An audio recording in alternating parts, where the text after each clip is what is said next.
Saludos y bienvenidos a Sapiens. Les habla su amigo Ferran Prat. Y quiero desde aquí daros las muchas gracias a la cantidad de personas que nos escuchan desde tantos puntos distantes de la geografía planetaria.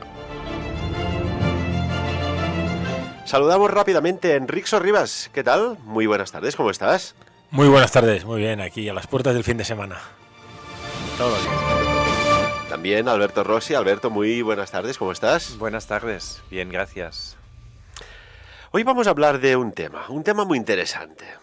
Hicimos un avance la semana pasada y hoy entraremos aún más en materia. De los cisnes negros. Y no hablamos aquí de cualquier cosa. De cosas, eventos que son a priori improbables que sucedan y suceden, y la generación de una reacción social, económica, quizás también militar que generan. Desde vuestro punto de vista, Enrique y Alberto, ¿cómo definiríais este concepto de cisne negro?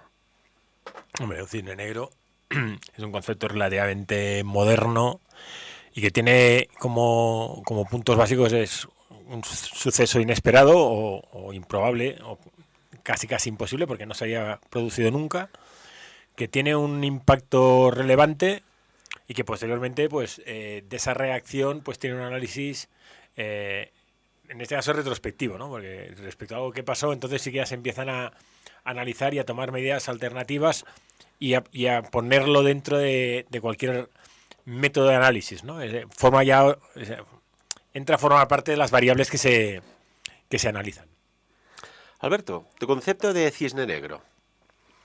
Bueno, no es mi concepto, ¿no? Esa es una teoría que... Y yo lo único que añado a lo que ha dicho Enrique, que efectivamente ha descrito la teoría de Taleb, que es el que describió esta teoría del cisne negro, ¿no? Es que este cisne negro, este acontecimiento que tiene un fuerte impacto para quien lo observa y que en principio no había previsto, luego acaba incorporándolo en su conocimiento porque pretende con esto que luego pueda prever o anticipar otros acontecimientos. Pero por su misma definición, el cisne negro siempre es algo imprevisto e impactante y que suele luego tener repercusiones a lo largo de la historia, en economía, en la ciencia, en temas militares, históricos. Si hablamos de, por ejemplo, después hablaremos de economía, aprovechando que los dos sois grandes economistas, de eventos históricos, ¿eh? No sé, por ejemplo, un cisne negro pudo ser la famosa batalla de las Termópilas, en aquella época de la antigua Grecia, cuando un ejército persa de 2,5 millones de hombres se lanzan por tierra y mar, y porque no había aviación en aquellos tiempos, sino también por aire, a la conquista total de aquellos territorios griegos, de la época de las famosas polis. Es decir, ¿se lo esperaban los griegos, por ejemplo?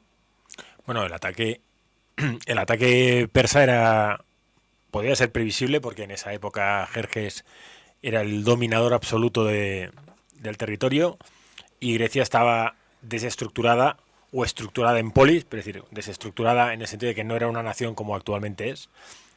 Había dos preponderantes, una era Atenas y la otra era Esparta. Atenas, vertiente comercial, Esparta, vertiente bélica. Y la famosa batalla de las Termópilas, que se hizo aún más famosa después de la película de los 300, que está basada en un cómic, ¿no? En la que Leónidas y sus 300 eran más, pero espartanos como tal eran 300, defendieron un angosto paso, ¿no? Que por eso eran las Termópilas. Fueron capaces de controlar el avance de las tropas de Jerjes. Aquí el cisne negro quizá fue para Jerjes porque no contempló en ninguno de sus peores escenarios que pudieran tener tantas bajas por la buena predisposición estratégica de las tropas de Leónidas.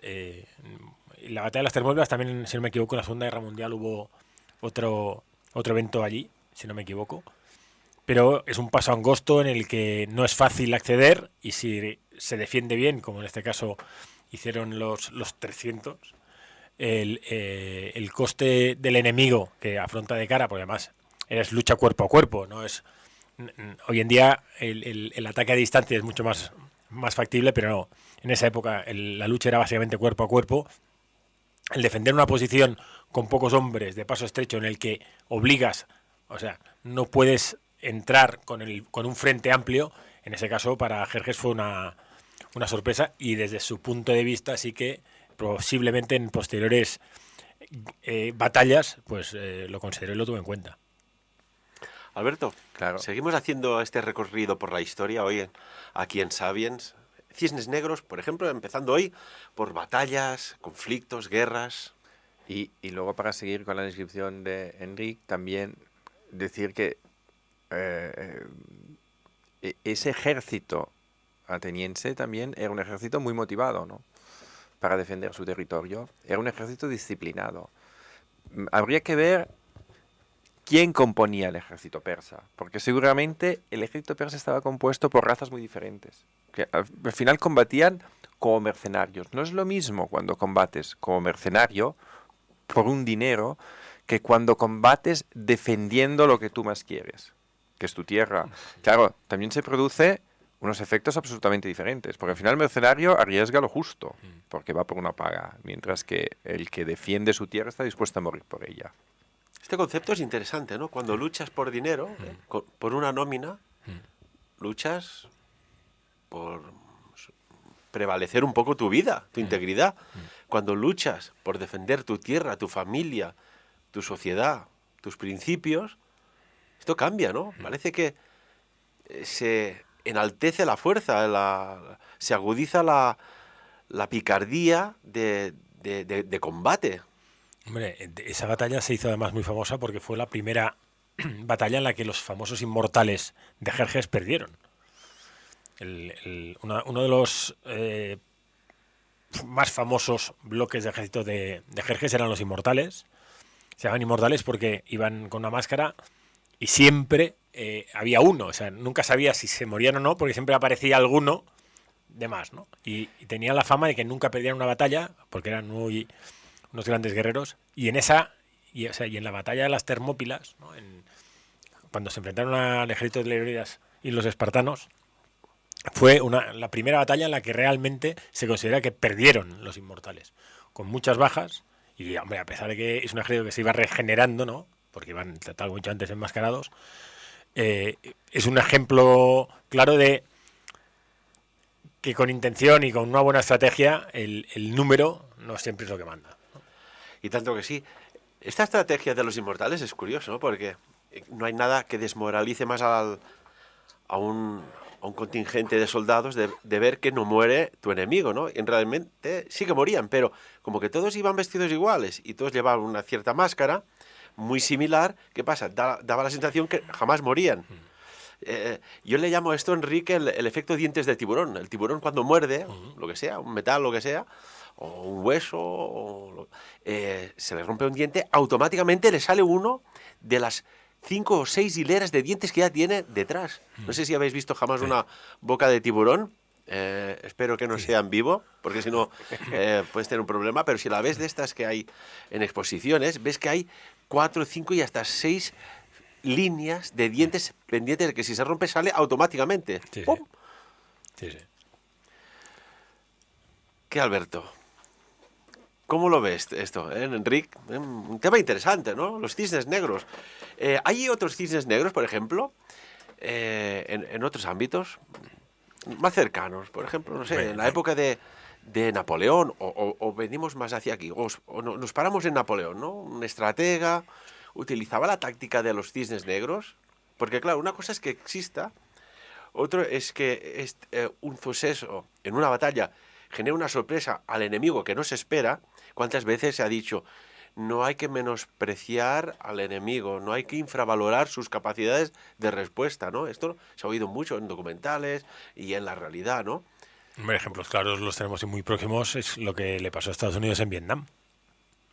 El que el ejército vietnamita, que eran pequeñitos, bajitos, mal equipados, derrotaron a todo el ejército americano. Es un ejemplo claro de que dentro de las expectativas de Estados Unidos, este modelo de lucha a través de túneles que se inundaban, que tenían acceso por el río, eso no estaba controlado, por ejemplo. Y después también hay otra cosa que a mí me gusta mucho, que una persona que se llama Simon Sinek ha hablado bastante recientemente, que se puede aplicar desde un tema militar hasta un tema económico o de empresa, hasta un tema civil o hasta un tema político. Es decir, cuán grande es la influencia de los líderes en las personas, ¿no? Y hay 3 cosas que guían a las personas, que es el why, el por qué, que es el how, que es cómo, y what, el qué, ¿no? Y no todo el mundo está conectado con el por qué. Muchas cosas hacen, muchas empresas, muchas personas, muchas organizaciones, partidos políticos, ejércitos hacen el qué, están bien adestrados, tienen armas. El cómo, cómo se desarrolla su estrategia, pero no saben el por qué. Y cuando estos ganan la guerra, en la época de las Termópilas, o en la época de Napoleón, o en la época de la Segunda Guerra Mundial, es porque saben el qué. Pero el qué es porque el líder es capaz de inspirar en esta gente, que pues, son soldados, inspirar el por qué hacen estas cosas. Pero que no lo hacen por el líder, lo hacen por sí mismos. Por eso son más fuertes que los demás. Porque ahí está la base, es como las empresas, ¿no? Entonces, a veces puede parecer un cisne negro, ¿no? Pero en realidad a lo mejor hay una profunda inspiración de lo que sabes por qué estás haciendo esto. Que a veces no lo sabemos. Simplemente sabemos qué o cómo lo hacemos, pero no sabemos el por qué. Por ejemplo, Enrique, hablabas de la guerra de Vietnam, ¿no? Un ejército más preparado, más bien armado de todo el planeta contra un ejército pobre en todos los sentidos, ¿no? Ujú. Y, por ejemplo, Bueno, pero- todos conocemos la ruta de Ho Chi Minh, que llegaba, iba desde Hanoi, si no recuerdo mal, hasta Saigón, por el Bueno. bosque, todo. Allí se menospreció la capacidad de logística armamentística por parte de los Bueno. americanos, de los norvietnamitas. Bueno, pero eso es un ejemplo de lo que decía, por ejemplo, porque el soldado americano que iba a Vietnam no sabía el por qué. Sabía que iba armado, sabía que iba en helicóptero y que pues, lo desplegaban en territorio enemigo y tenía que pues, atacar al Vietcong. Pero no sabía por qué iba allí, por qué estaba en una guerra en un sitio que no era su territorio, ni le importaba demasiado. Y el Vietcong sí que sabía por qué tenía que defender su tierra. Entonces, claro, evidentemente esa superioridad en tu territorio, con toda la logística que desplegaron y la habilidad, fue muy difícil por los americanos poder ganar una guerra así. Es el típico ejemplo para mí. No, pero además también yo creo que a nivel de preparación, a nivel de logística, Estados Unidos esa guerra la planificó muy mal. El poner al soldado americano en un entorno absolutamente contrario, ¿no? Hostil, absolutamente hostil, en la jungla. No sé si habéis estado en alguna jungla de estas, pero cómodo no es. Humedad casi de 100%.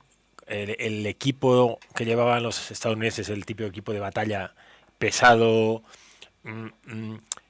amplio, o sea, que te obliga a mucho esfuerzo. Difícil de mover. Exacto. Y en cambio tú veías cómo iban los Vietcongs y ese realmente era un traje, bueno, un pantalón y una camisa de algodón, simple y llano, un cinturón de ropa que le servía de bandolera, que ahí tenían raciones de arroz para comer, y luego llevaban un fusil, no llevaban nada más. ¿Por qué? Pues porque para moverse donde ellos se movían, que era el entorno de la jungla, era perfecto. Luego cuando se ponían en los túneles, que pasaban totalmente desapercibidos, y he tenido la suerte de estar en estos túneles, en el que tú estás encima, y hablo de hoy en día, encima de una de estas accesos al túnel y tú no lo ves, y estás encima y no lo ves. Eran los reyes del camuflaje, ¿no? Sí, pero es que el túnel, o sea, lo que son los accesos al túnel, eran tan perfectos, estaban tan bien ¿Camuflados? camuflados, que estando encima o sea, y además me acuerdo que éramos 3, 5, y nos dicen, bueno, aquí hay un acceso. Pero claro, o sea, Y tú buscas eso y sabes que está ahí porque te lo han dicho. No lo ves. Y fuimos incapaces de encontrarlo. Tú ahora imagínate en una situación con mucho más estrés, cargado con el miedo de que aparezca alguien. Bueno, nosotros teníamos claro que no aparecería nadie, pero imagínate, aparece alguien y ponte a buscar un acceso a un túnel. Túneles bien diseñados, que además eran túneles que venían de la guerra de Indochina, que ya se habían utilizado contra el Imperio francés. O sea, la planificación americana fue absolutamente nefasta. Fue muy mala. Igual que la que hizo la Unión Soviética con Afganistán. Absolutamente o sea, parece mentira que estas grandes potencias puedan pecar de esa prepotencia, ¿no? a la hora de plantear batallas que luego acaban perdiendo, ¿no? Y es cuestión de ir tirando historia para atrás y verás lo que pasa, ¿no? En esos escenarios. Hemos hablado de Grecia, la batalla de las Termópilas, de Vietnam. Por ejemplo, más reciente, esto hay más información, parece que está como más cercano, y esperemos que jamás se repita.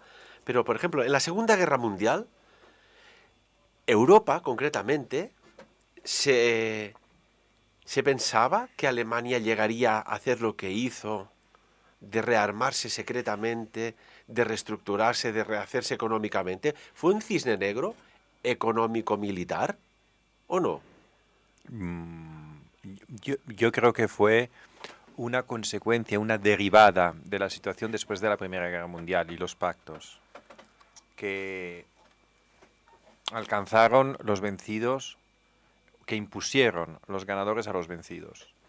Esa derivación, porque las raíces de la Segunda Guerra Mundial no están en los años previos a la Segunda Guerra Mundial, están mucho antes, yo diría incluso durante años previos a la Primera, y se fue gestando, es decir, esa gran depreciación de la moneda, del marco alemán, esa concentración de la riqueza que se produjo en Alemania en pocas manos y el empobrecimiento de grandes masas de trabajadores y obreros. Es decir, si tú miras quién se afilió al Partido Nacional Socialista, no fue ni la aristocracia, ni las clases pensantes, ni las clases dirigentes, que luego se apuntaron, pero en ese momento fueron los trabajadores y fueron los obreros, de los astilleros, de las fábricas metalúrgicas, porque fueron las clases más empobrecidas por el efecto de una gran inflación, ¿no? Entonces, yo creo que fue una causa-efecto allí, en ese momento, más que un cisne negro. Sí, ahí fue, yo coincido con Alberto. Yo creo que es una reacción a una política absolutamente errónea de Europa y mucho más acentuada después de la Primera Guerra Mundial, ¿no? Con la humillación que se le plantea a Alemania. Es lo de siempre. Al final, la historia, tenemos la manía de hacer que se repita.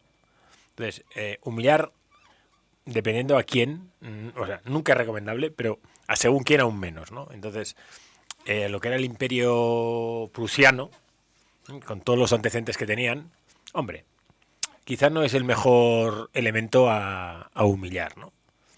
Yo creo que como cisne negro más reciente, y en el que por desgracia pues todos lo tenemos presente, es el 11S, el 11 de septiembre. Y por ejemplo, entonces, pues si vamos a hablar de la Segunda Guerra Mundial, para mí lo que es más cisne negro es la llegada prematura del invierno, que es lo que realmente derrota a las tropas alemanas en el frente ruso, por ejemplo.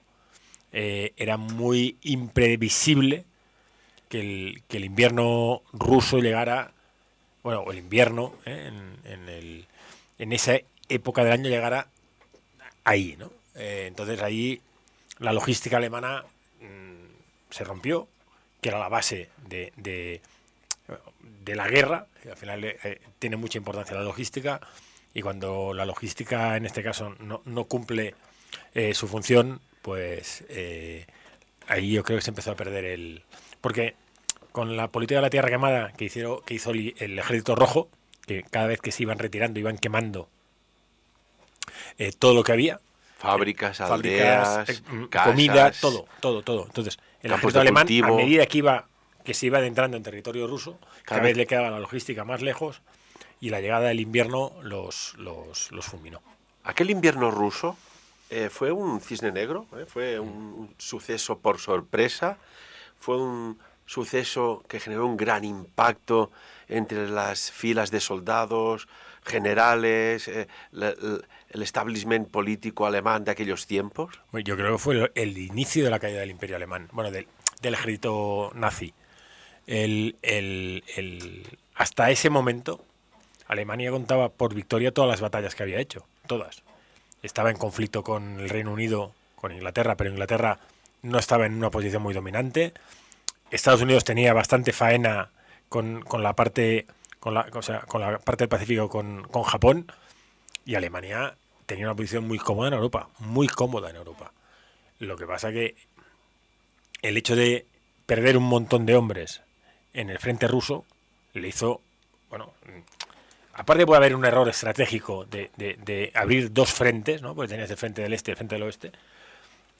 Aparte del error como tal, el hecho de empezar a perder batallas y que la gente se diera cuenta de que el ejército nazi no era invencible, ahí se empezaron a generar lo que hablábamos antes, ¿no? De lo que es un cisne negro, ¿no? Ese cambio de tendencia, ese efecto que luego se hace mucho mayor y provoca un impacto posterior, ¿no? Y el hecho de empezar a perder alguna batalla, el hecho de que las tropas empezaran a estar mal, el descontento, el tener que cubrir dos frentes que hasta ahora solo tenías que cubrir uno. Bueno, todo eso yo creo que fue definitorio en la Segunda Guerra Mundial.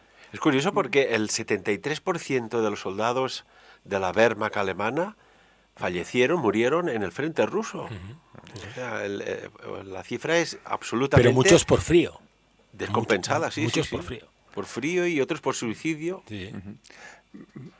Para mí, en esta historia, es decir, es muy importante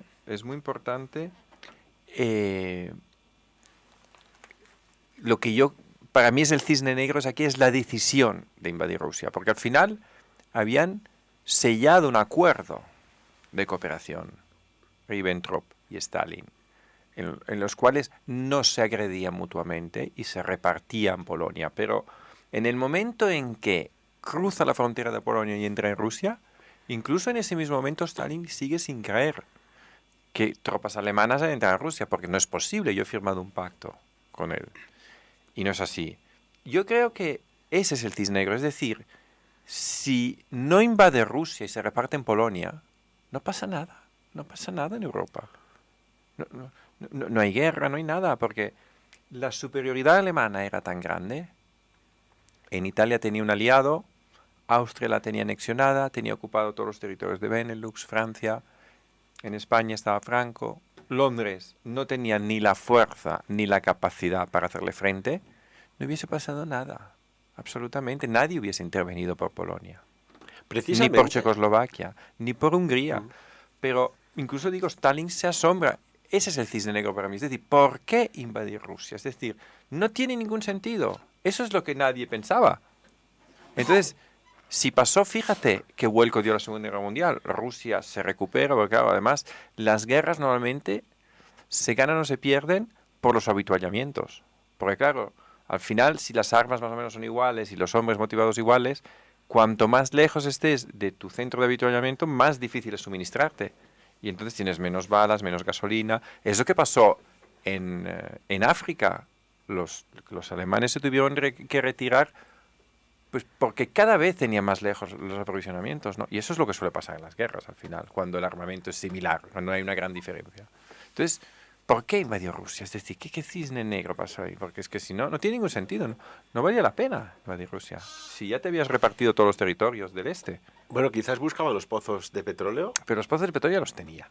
Ya tenía lo que necesitaba. Tenía el granero, tenía más pozos de petróleo. En ese momento el petróleo tampoco era tan importante como lo es ahora. Yo creo Perdóname, Enrique, los alemanes desarrollaron la gasolina sintética. Llegaron a generar gasolina sintética. No, yo lo que creo que para Hitler Stalin era un problema, por dos motivos. Porque quizá le veía igual de enfermo que él, ¿no? Sí, y luego ideológicamente era la antítesis. Entonces, el hecho de tener cuando tú ves que todo lo ganas, que eres casi perfecto, que te está saliendo todo a medida, ¿no? Porque al final, cuando ellos dominan todo el frente del este, antes de atacar la Unión Soviética, o la Rusia, vamos, que lo han ganado todo prácticamente sin perder un solo soldado, en el que resistencia hay muy poca. Y por la famosa línea Maginot, que también no les sirve para nada, acaban de dominar Europa también prácticamente sin pegar un tiro.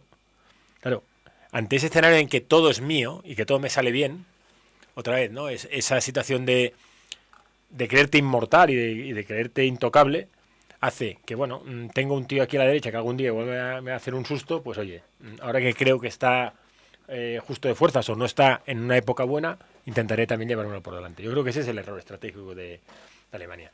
No porque tuviera necesidad de nada, porque en ese momento Alemania controlaba Europa entera. Claro. Está plagado todo de cisnes negros. Por ejemplo, en la línea Maginot, comentabas, Enric y Alberto, podemos hacer el análisis. ¿Se esperaba Francia un ataque de Alemania que ya estaba preparada para un ataque? Pero ¿se esperaba un cisne negro de que Alemania bordeara por Bélgica, Holanda, Bélgica, la línea Maginot y los emplazamientos de los tanques que miraban eran unidireccionales, no tenían giros de 360 grados, no pudieran girar si tenían un ataque por la retaguardia? Sí, pero es que la línea Maginot, el problema de la línea Maginot es que estaba hecha mal. O sea, se hizo en base a la Primera Guerra Mundial, cuando la Segunda Guerra Mundial, ya solo con el armamento nuevo que había, la línea Maginot no servía para nada. O sea, pasaba un tanque y se llevaba por delante de la línea Maginot. El problema es que ¿quién hizo la línea Maginot? La hizo la vieja guardia del ejército francés, contra la opinión de Gaulle. Que De Gaulle en esa época era un oficial joven. Uh-huh.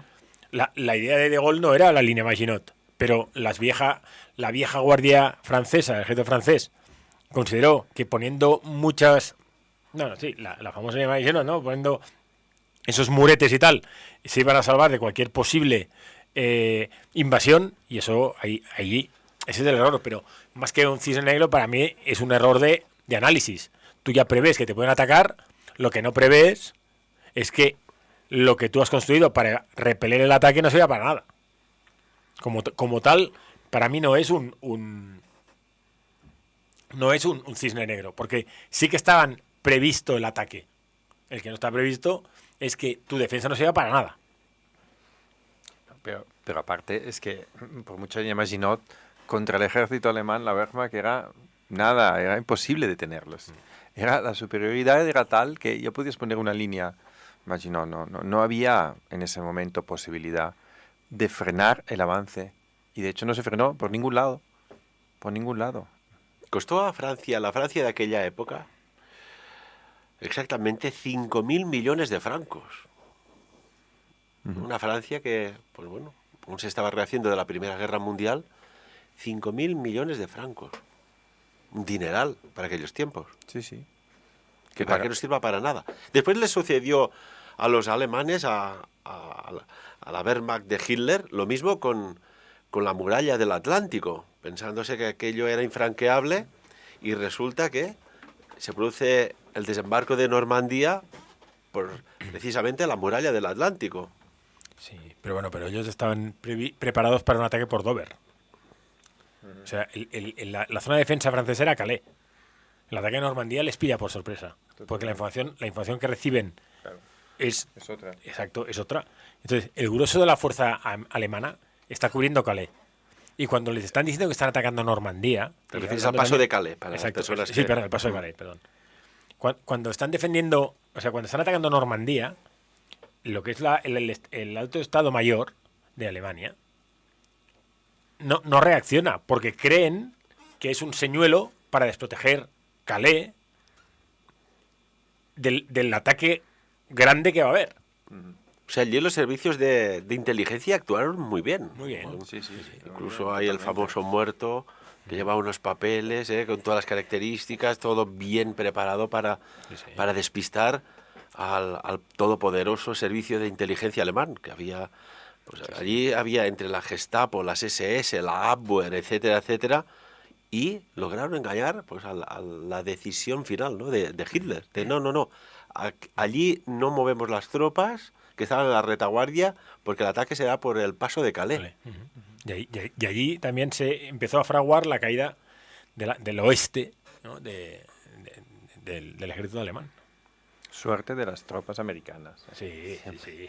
Lo podemos decir, porque es que realmente si no hubiese sido por ellos, no teníamos capacidad ninguna de ofensiva contra la Wehrmacht, por muy desprotegida que estuviera esa zona. La verdad es que los efectivos americanos fueron determinantes para acabar con el Tercer Reich. Eso está claro. Pero ahora que estaba pensando, ¿no?, que vamos de cisne negro, ¿no?, de estos hechos que tienen una repercusión importantísima en el tiempo para la colectividad y son absolutamente impredictibles o inesperados. Podría ser, si os acordáis, de un pueblo que se llamaba Oradour-sur-Glane, un pueblo francés arrasado que todavía está exactamente igual que en 1944, cuando las tropas de las SS entraron y acabaron con todos los habitantes, hombres, mujeres y niños. Como venganza. Claro, como venganza porque los maquis habían matado a un oficial. Vamos, un mando, un jerarca de las SS de la zona. Entonces, claro, se cargaron a ese pueblo, pero porque estaban transitando por la zona, porque si transitaban por otra zona, se hubiesen cargado otro pueblo. Claro, para esos habitantes eso fue cisne negro, porque ¿quién hubiese dicho, no?, que ellos eran las víctimas de semejante barbarie, ¿no? Podría haber sido cualquier otro pueblo de Francia. Bueno, pero y ejemplo similar es lo que pasó en la Operación Antropoide en Praga, cuando mataron a uno de los carniceros más grandes de la historia, ¿no? Y Heydrich. Reina Heydrich, sí. Y el ataque, cómo se hizo, cómo se planificó, era absolutamente imprevisible y la reacción fue brutal por parte de las tropas, en este caso fue más la Gestapo, ¿no? Pero la reacción fue brutal. Pero nadie contaba o se hubiera podido imaginar que el objetivo hubiera sido Reinhard Heydrich, ¿no? Era, después de Himmler, Sí, sí. la persona de más alto rango de las SS. Sí, sí, O sea, sí. imagínate Sí. llegar hasta ese nivel, ¿eh? Sí, sí. Bueno, es que además era el delfín de Hitler. O sea, era una persona con una carrera meteórica allí. Y además era realmente de los creyentes, ¿no?, en lo que estaba marcando la estrategia y la ideología nazi. Es curioso, ¿eh? Y el final de estos comandos, que estaban instruidos en Inglaterra, pero eran checos, ¿no? Eran checos. La mayoría eran checos y fueron muertos en la catedral de Praga, porque se escondieron en las bases, Sí. en la cripta, y los delataron porque no sabían dónde estaban y mientras iban sacrificando, que ellos también iban sacrificando al pueblo, a civiles, y por casualidad a uno de los participantes o de los conocedores, por miedo habló, que luego también lo mataron. Entonces supieron dónde estaba y empezaron y además los querían coger vivos como ejemplo, ¿no? Aleccionado de lo que pasaría si alguien lo volvía a hacer, y los comandos se defendieron hasta la muerte y al final murieron a base de explosiones, pero con la intención de ahogarlos. O sea, entraron mangueras de agua por los respiraderos que daban a la cripta y los empezaron a inundar. Que tampoco sirvió de nada. No, porque al final pues la intención era que sacarlos vivos. Sí. Pero ellos al final, lucharon hasta el final y murieron pues por las detonaciones de los explosivos. Estamos hablando sobre el mes de junio del año 1942. 42, sí. Un contingente de prácticamente 1 millar de soldados de las SS, exactamente 800 y pico soldados para Matar a 7. matar a 7. 7 que además no todos habían participado en la Operación Antropoide. O sea, en esa cripta había los que habían estado en la Operación Antropoide, que si no me equivoco eran 4. Y ahora hablo de memoria porque me leí el libro, pero creo que eran 4. Y los otros eran 3 comandos que estaban para otras misiones. Pero se coincidieron todos allí y al final pues todos defendieron hasta el límite. La operación Antropoide, si no recuerdo mal, se acabaron suicidando, ¿no? Para evitar caer en manos de las torturas. no los cogieron vivos porque ellos al final detonaron y explotaron todo lo que tenían. Y si no me equivoco, hubo uno, pero que ese estaba fuera de la cripta, de los que estaban en el piso superior, que ese al final sí que se pegó un tiro. Pero me parece que los de la cripta, me parece. Seis de ellos se suicidaron. Y otro murió pues desangrado de heridas. Vaya cosas que llevan la guerra, ¿eh? La iglesia de Santos Cirilo y Metodio. Sí. Y mira que es bonita, ¿eh? La República Checa. Praga es una ciudad Muy majestuosa, ¿eh? Muy bonita Praga. Te recorres las calles por allá y aún se huele a tiempos antiguos. Sí. Restaurada. En la época del comunismo se abandonó mucho, no Sí. hubo restauración, pero bueno, he ahí los millones de turistas que van cada año. Sí. Venga, vamos a hablar de cisnes negros ahora en economía. Hemos vivido ahora en este reciente ataque cibernético un cisne negro, aquello que nos esperaban algunas corporaciones, empresas e incluso particulares, este ataque cibernético. Yo creo que el ataque cibernético estaba previsto o estaba. El problema aquí es otra vez es un tema de dimensión, ¿no? No se tenía contemplado un ataque tan bien organizado, con tanto detalle y con tanto destinatario final. Pero que estamos en una guerra cibernética está muy clara, porque además el famoso virus que se ha inoculado, se está hablando de que está creado por la Agencia Nacional de Inteligencia Americana. O sea, entonces, ¿No se hablaba de Corea del Norte? no. Que el ataque se lanzó desde, pero que lo que es el malware, el origen del malware es Estados Unidos. Y eso es lo que se habla. Entonces, se quejaban de que, hombre, creas una arma de destrucción potente y no se sabe cómo y aparece en las manos de tu enemigo. Y luego lo utiliza precisamente Para atacarte. para atacarte a ti. Entonces, claro, pero que se habla de que el origen, no el origen del ataque, pero el origen del virus, ¿no? Del malware, era Estados Unidos. La crisis Dicen que es un ataque entre dos organizaciones hacker rivales que están demostrando a ver cuál es más potente, cuál es más tecnológica, cuál es más inteligente. Y la manera de demostrarlo es pues haciendo lo que están haciendo, ¿no? Pero fíjate dónde han conseguido robar archivos, a qué niveles de seguridad han podido llegar. Es asombroso. O sea, tú imagínate el PC de tu casa o el de tu trabajo. Sí. Si han llegado dentro de la NSA o dentro de archivos militares, ¿no? Bueno, Brutal. los famosos papeles de Panamá, ¿no? Sí. Aquello fue en Cisne Negro. Nadie de los clientes, incluso del mismo gabinete, se pensaba que se podían robar miles y miles de documentos. Yo creo que hoy en día todos tenemos claro que la información puede ser robada. El problema es, al final, quién hace el robo. Pues el robo, al final, es un externo. Bueno, es un factor que puedes contemplar. El problema es cuando el robo es a nivel interno. Que eso ya es más complejo, ¿no? Porque la medida de seguridad interna es así que la puedes tener bien controlada, o la deberías tener controlada. Yo creo que hoy en día todo lo que es tema de información es susceptible de ser utilizada en el buen y en el mal camino, ¿no? Entonces, cualquier persona que utiliza un fichero, un ordenador, un smartphone, que lo hemos hablado muchas veces, estamos enviando y estamos emitiendo señales y estamos enviando información que puede ser hackeada por cualquiera. Y entonces, claro, si la NSA o los entes gubernamentales más potentes del mundo pueden sufrir un ataque de este estilo, claro, en cualquier banco, cualquier país de menos nivel, vamos, es carne de cañón. Desde tiempos ancestrales siempre pues los gobernantes, los reyes han intentado rodearse de asesores, de personas expertas que, pues bueno, intentaban previsualizar lo imposible, ¿no? Lo imposible que pueda suceder para que estos reyes, estos gobernantes se mantuvieran en el poder.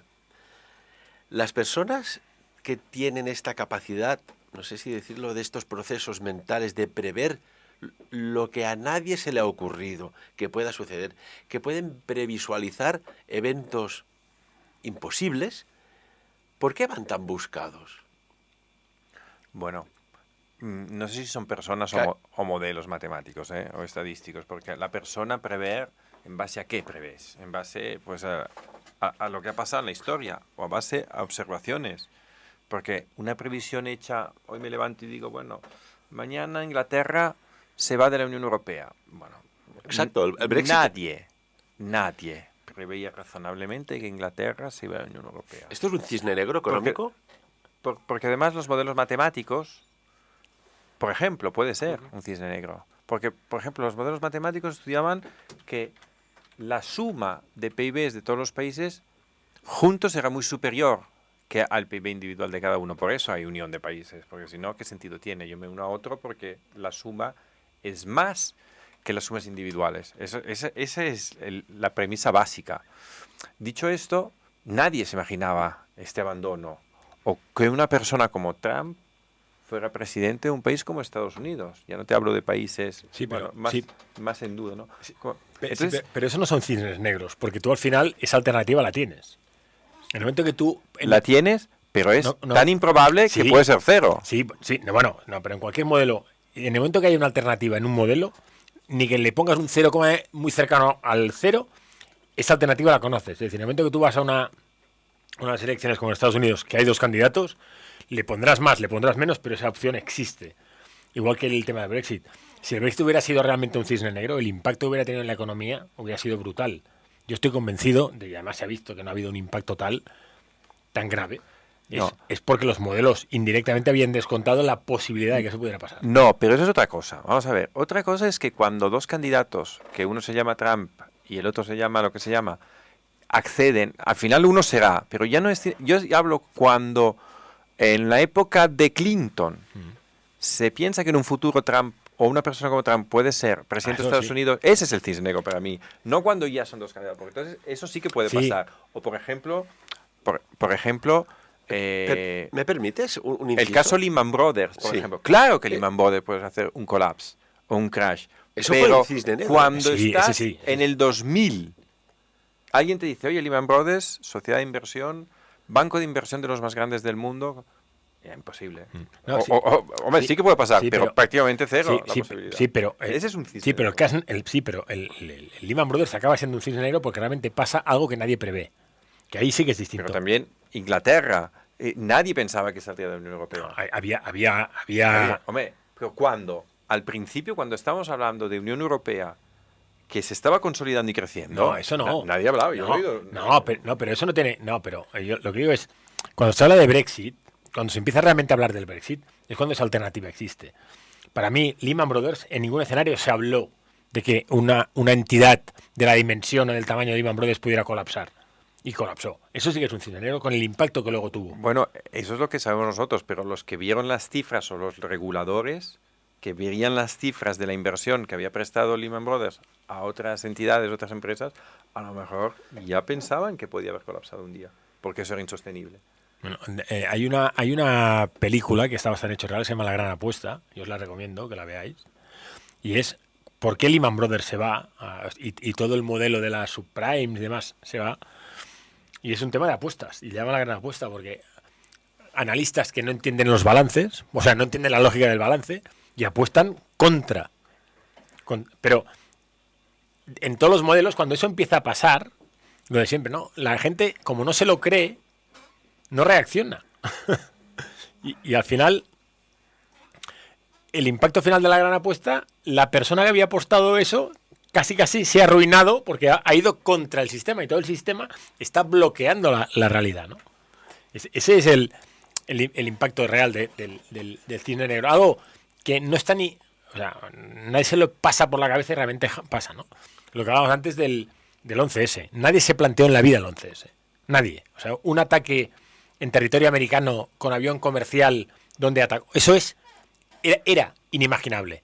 Luego lo que pasó en el 11M en Londres y luego en Madrid, eso ya es otra historia. Porque eso ya se podía haber previsto, ¿no? O ya está dentro de los escenarios como... Has incorporado ya ese atentado del 11S. Correcto. Y dices, bueno, pero el primero... No, ya. Está claro. Ese es el que nadie se lo puede imaginar. Exacto. Y una cuestión. Hablabais de Donald Trump. ¿Un cisne negro podría ser que el presidente de los Estados Unidos fuera destituido como presidente? Un impeachment. Sí. Esto podría ser, Ya podría ha ser un pasado, cisne ha negro, pasado, o podríamos decir... Pero ha pasado ya el impeachment. Aquí lo que se puede empezar a descontar, o en algún modelo se está empezando a considerar, es un inicio de una tercera guerra mundial como tal, si el señor Trump hace algún movimiento así, errático. bueno, errático o histriónico.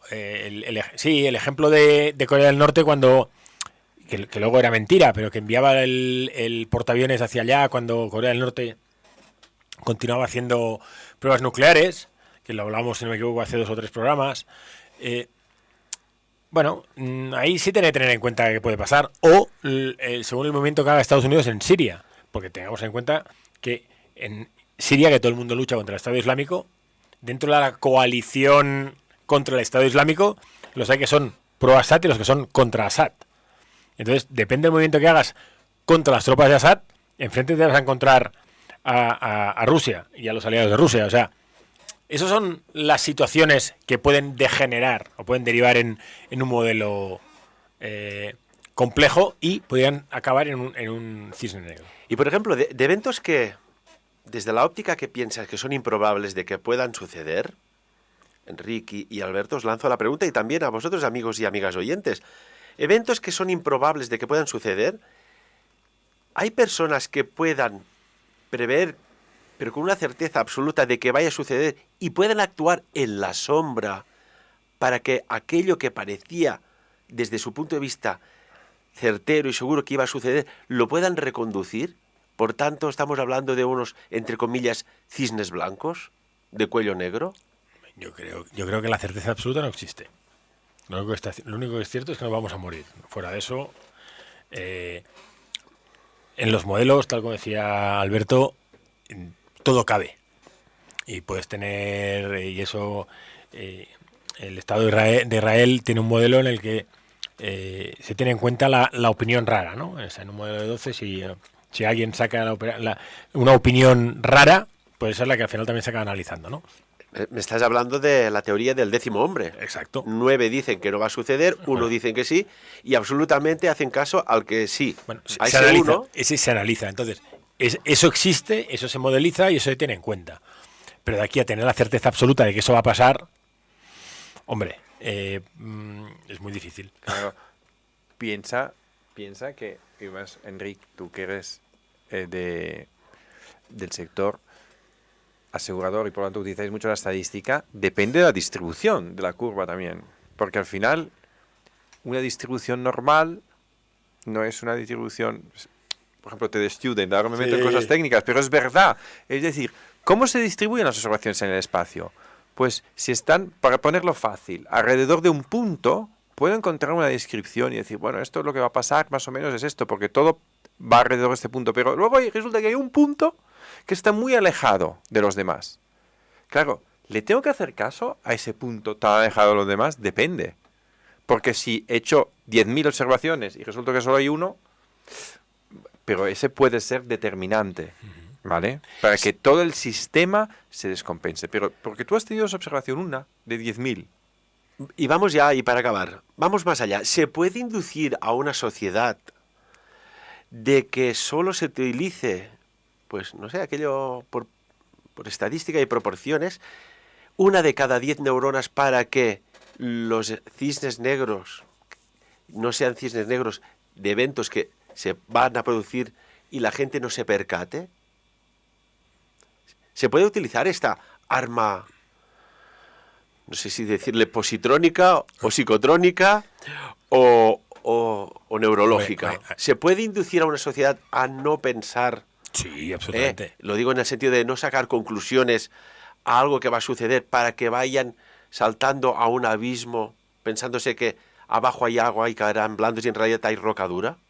No sé si me explico. Lo que está claro es que estamos en una sociedad aborregada, en la que cada vez el hábito de pensar es menor, en el que nos gusta que todo nos lo den masticado y digerido, y en el que, bueno, igual que en la época de los romanos había el panem et circense, pues ahora es un escenario similar, en el que evidentemente todo lo que nos cuentan nos lo queremos sin duda alguna. Y eso, bueno, eso nos puede llevar a lo que tú comentas, ¿no? De que, bueno, como te lo van vendiendo y te lo vas creyendo, pues al final te adaptas a todo. Absolutamente, ¿eh? Es decir, esas observaciones que comentábamos antes pueden ser provocadas, ¿eh? Y hacerlas caer alrededor de un punto que te interesan y que todo el mundo piense que, bueno, pues lo que se va a producir es una observación nueva alrededor de ese punto. Vamos viendo que todo gira alrededor de lo mismo, pero luego hacer acontecer algo completamente distinto, que desequilibre. Eso, por ejemplo, en bolsa, ¿no? En bolsa es muy típico, ¿no? De que haga expectativas en torno a un valor y después que pase lo opuesto, pero todo eso provocado. ¿Para qué? Para que todo el mundo pues vaya comprando ese valor y luego tú lo vendas cuando esté a punto de caer. Esta ecuación neurológica mental de los cisnes negros se utiliza y la sociedad en general la obvia, la desprecia o la ignora por desconocimiento y se está utilizando continuamente, sobre todo en la economía. Lo vimos en el LIBOR, ¿no? Eso fue un cisne negro, que se estaba manipulando el LIBOR en tanto cuando nadie se lo pensaba. Era improbable prácticamente de que alguien manipulara un valor de este tipo. Y sucedió. Sí, Caballeros. pero bueno, pero porque al final cualquier persona que maneja información, la información es manipulable. Ayer se conocía la sanción que le han impuesto a Facebook de 110 millones por el uso indebido de la información entre Facebook y WhatsApp. Se dijo que no cuando se lanzó al mercado y tal, y ahora se ha demostrado que sí. Bueno, la información, tal como decíamos antes, está en todas partes y sin que nosotros nos demos cuenta, esa información es utilizada. Y eso, pues, por desgracia, suele ser utilizada más en el mal sentido que en el buen sentido, porque alguien se aprovecha. Y el tomar decisiones una décima de segundo antes te puede hacer ganar miles de millones o te puede hacer perder miles de millones. Y evidentemente, pues si puedes manipular o tienes acceso a manipular el Euribor o puedes manipular cualquier materia prima o con información, eso es fácil. Hay una película muy divertida que es Entre pillos anda el juego, que no sé si la habéis visto, que juegan sobre el mercado de futuros de creo que eran de naranjas y cómo dan dinero para intentar tener el informe anterior, pues entonces compras futuros o vendes los futuros en función de ese resultado, ¿no? Os la recomiendo, es de Eddie Murphy, pero es una película muy divertida. Alberto, brevemente y para acabar, ¿veremos cisnes negros en tiempos muy cercanos, a corto término? Veremos cisnes negros. Desgraciadamente, veremos cisnes negros que impactarán a la humanidad y de manera negativa. A mí me gustaría verlos negros, pero que impacten de manera positiva, no siempre negativa, porque parece que negro tenga que tener una connotación negativa y no tiene por qué ser así. Enric Sorribas, Alberto Rossi, a los dos, muchísimas gracias hoy por analizar estas cuestiones que envuelven a la teoría de los cisnes negros desarrollada por Nassim Nicolás Taleb. Vaya, aparte era economista como vosotros. Sí. Algo sabía y algo jugó con la psique. A los dos, repito, muchas gracias. Gracias y buen fin de semana. Y amigos y amigas, también daros las gracias a vosotros. Seguimos aquí en Sapiens aportándoos información. ¿Qué hacemos nosotros? Os mostramos la fruta, masticarla y saborearla ya depende de vosotros.